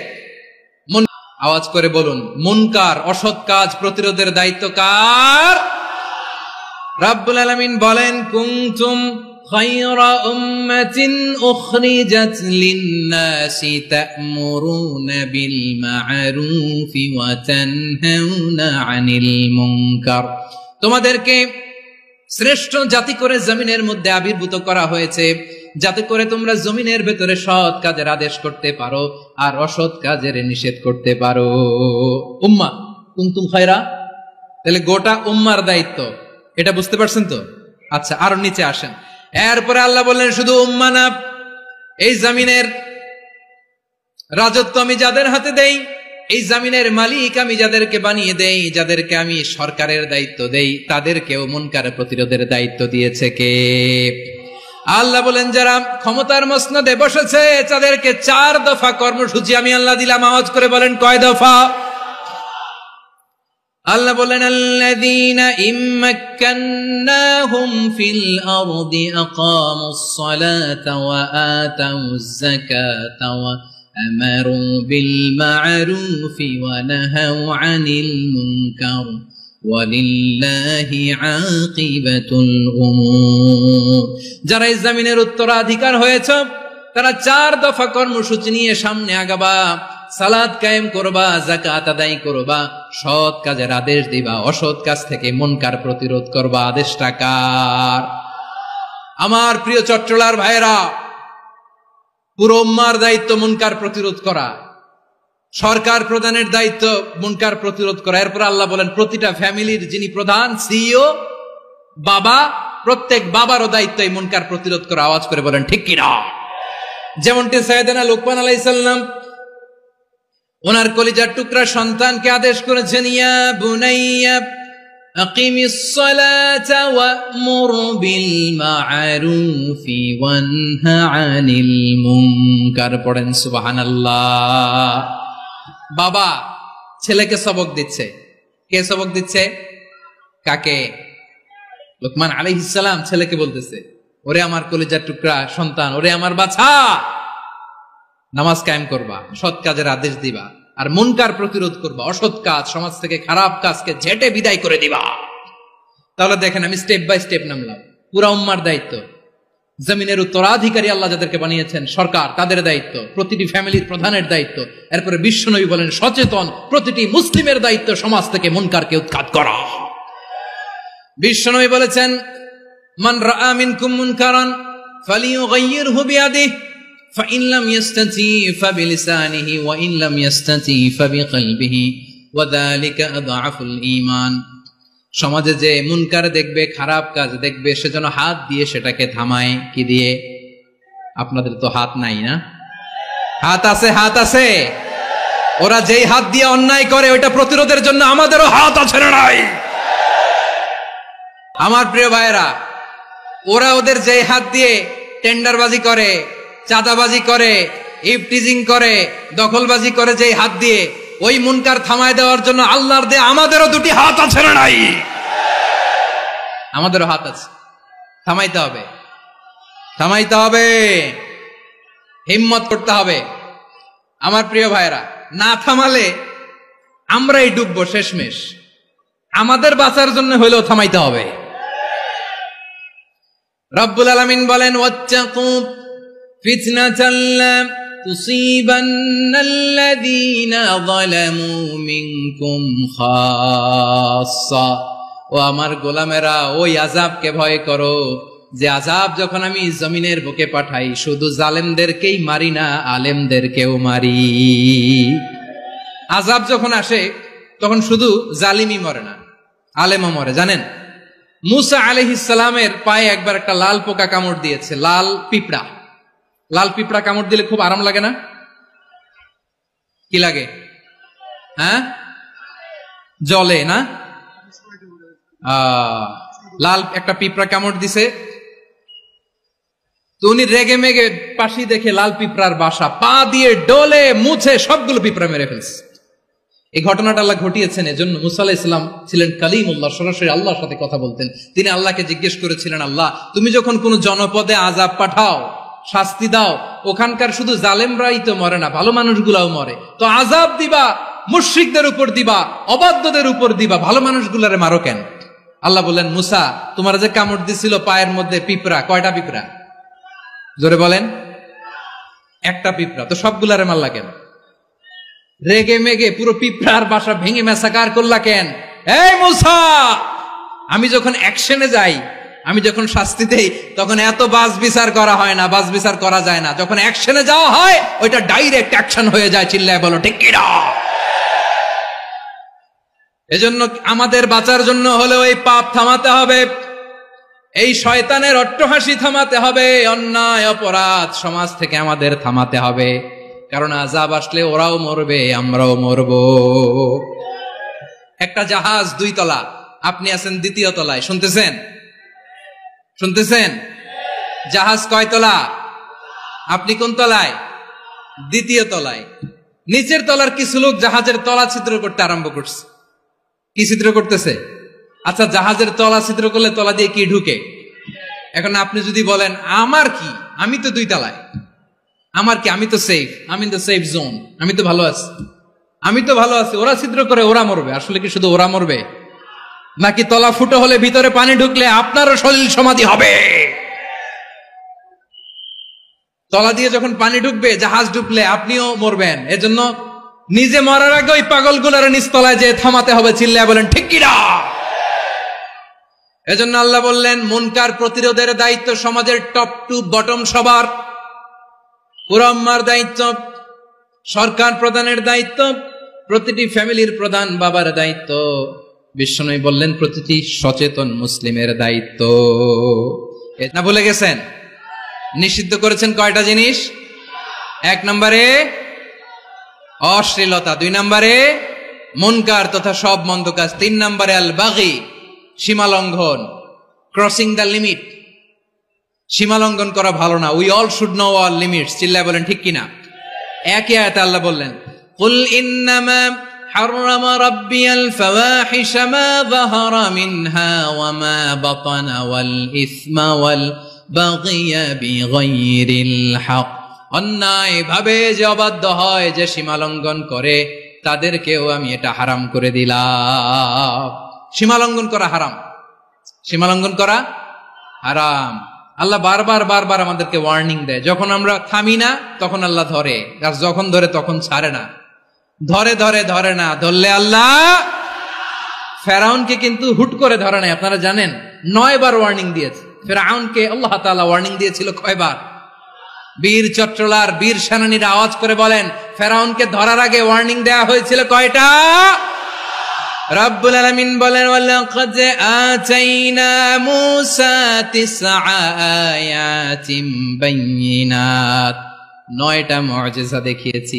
1 2 3 বারবার এইভাবে রিমাইন্ডার, ওইভাবে রিমাইন্ডার, এইভাবে নসিহত, ওইভাবে দাওয়া। ফাকুলা লাহু কাওলান লাইয়িনা, নরম করে বলো, সফট করে বলো, যত ওয়ে হতে পারে দাওয়া মেথডোলজি। মুসা আলাইহিস সালামের সব অ্যাপ্লাই শেষ। 10ম বারে যে আল্লাহ ধরছে, 10ম বারে যে ধরেছে। এজন্য আল্লাহ বলেন, আমি সীমা লঙ্ঘনকে পছন্দ করি না। কোরআনের অন্য আয়াতে বাগীকে বলা হয়েছে আল ইতিদা, সীমা লঙ্ঘন যারা করে তাদেরকে আল্লাহ বলেছেন মুতাদিন। وقاتلوا في سبيل الله الذين يقاتلونكم ولا تعتدوا إن الله لا يحب المعتدين। আমি সীমা লঙ্ঘনকারীদেরকে কোশ্চিন কালেও পছন্দ করি না। আমরা যেন সীমা লঙ্ঘন না করি। রাজি আছেন তো? যে কোনো ক্ষেত্রে ইবাদতে যেন সীমা লঙ্ঘন না করি। অনেকে আমরা ইবাদতে সীমা লঙ্ঘন করে ফেলি। বিশ্বনবী সাল্লাল্লাহু আলাইহি ওয়াসাল্লাম যেটা শিখিয়েছেন, এর বাইরে যে অতিরিক্ত বুজুর্গ হতে চায়, এরকম আছে না নাই? করা যাবে না, কোনো ক্ষেত্রেই সীমা লঙ্ঘন করা যাবে এমনকি যুদ্ধক্ষেত্রেও না। বিষ্ণু ইসলাম বলেন খবরদার যুদ্ধক্ষেত্রেও সীমালঙ্ঘন করো না। কি সুন্দর ইসলাম আমরা পেয়েছি। বিশ্বনবী বলেন খবরদার যুদ্ধের ময়দানে কোনো নারীর গায়ে হাত তোলো না, কোনো শিশুর গায়ে হাত তোলো না, কোনো গবাদি পশু হত্যা করো না, কোনো শস্য ক্ষেত্র ধ্বংস করো না, ইবাদতরত অন্য ধর্মের কোনো সন্ন্যাসীর গায়ে হাত তোলো না। বলেন সুবহানাল্লাহ। তাহলে আমরা সীমালঙ্ঘন করতে পারবো? প্রিয় ভাইরা, একটা সুখী সমৃদ্ধ শান্তির সমাজ, মানবিক সমাজ যদি আমরা গঠন করতে চাই, আমাদের আল্লাহর দেয়া কয়টা আদেশ মানতে হবে বলেন দেখি? সবাই বলেন কয়টা? আর বেঁচে থাকতে হবে কয়টা জিনিস থেকে? আওয়াজ করে বলেন কয়টা? আচ্ছা, আদেশ নাম্বার 1 কি ছিল বলেন? আল্লাহর আদেশ কি? 1 নাম্বার আদাল, ন্যায়পরায়ণতা। আমরা সুবিচার, সুশাসন, ন্যায় বিচার চাই কি চাই না? 2 নম্বরে কি ছিল? মাশাআল্লাহ, আওয়াজ করে বলেন 2 নম্বরে কি ছিল? ইহসান। আমরা যেন সবার প্রতি দয়া পরবশ হই, ইহসান করি। 3 নম্বরে কি ছিল? নিকটাত্মীয়দের দান করা, তাদের অধিকার প্রাপ্য বুঝিয়ে দেওয়া। পাশাপাশি 3টা জিনিস থেকে আল্লাহ বারণ করেছেন, নিষেধ করেছেন। তার প্রথমটা ফাহশা, অশ্লীলতা। অশ্লীলতার সাথে আমাদের কোনো সম্পর্ক। আজকের এই ঐতিহাসিক চট্টগ্রামের প্যারেড ময়দান থেকে আমরা যত ধরনের মা বাহারা মিনহা মা বাতান, প্রকাশ্য অপ্রকাশ্য, দৃশ্যমান অদৃশ্যমান, সব অশ্লীলতা থেকে নিজেদেরকে মুক্ত ঘোষণা করলাম। অশ্লীলতাকে আমরা না বলে দিলাম। আওয়াজ করে সবাই বলুন নো। অশ্লীলতার সাথে আমাদের কোনো সম্পর্ক। 2 নম্বর নিষেধাজ্ঞা কি ছিল? আল মুনকার, সমাজের যত মন্দ কাজ এগুলোকে আমরা প্রতিরোধ করব। রাজি আছেন তো সবাই? 3 নম্বরে আল বাগী, সীমালঙ্ঘন। কোন মুসলিম সীমালঙ্ঘন করে না, এমনকি যুদ্ধক্ষেত্রেও না। আওয়াজ করে বলেন ঠিক কিনা? রব্বুল আলামিন শেষে বললেন ইয়াইদুকুম লাআল্লাকুম তাযাক্কারুন, আল্লাহ তোমাদেরকে উপদেশ দেন যাতে তোমরা শিক্ষা গ্রহণ করো। আমরা উপদেশ দেব, আমরা জোর করে কাউরে কিছু মানাতে চাই না। লা ইকরাহা ফিদ্দিন ওয়া যাক্কির ফা ইন্না যিকরা তানফাউল মুমিনিন। উপদেশ দিলে এটা মুমিনদের কাজে দেয়। লাস্তা আলাইহিম বিমুসাইতির ইন্নামা আনতা মুযাক্কির। নবী হে, আপনি রিমাইন্ডার দাতা, আপনি উপদেশ দিবেন। আমরাও বিশ্বনবীর এই হাদিসগুলো থেকে, কোরআনের আয়াত থেকে রিমাইন্ডার, এই কথামালা বাণীবাহক হিসেবে এই বাণীগুলো আপনাদের সাথে কাছে পৌঁছে দিলাম। আমরা আল্লাহ তাআলার কাছে প্রার্থনা করি, আল্লাহ আমরা যেন আদল দিয়ে আমাদের সমাজকে গঠন করতে পারি। আল্লাহ আমরা যেন ইহসান করতে পারি, আমরা যেন নিকটাত্মীয়দের দান করতে পারি। আল্লাহ যত ধরনের অশ্লীলতা, অনাচার, মন্দ কাজ, সীমালঙ্ঘন, অবাধ্যতা থেকে যেন আমরা বেঁচে থাকতে পারি। আল্লাহ তাআলা আমাদের সবাইকে কথা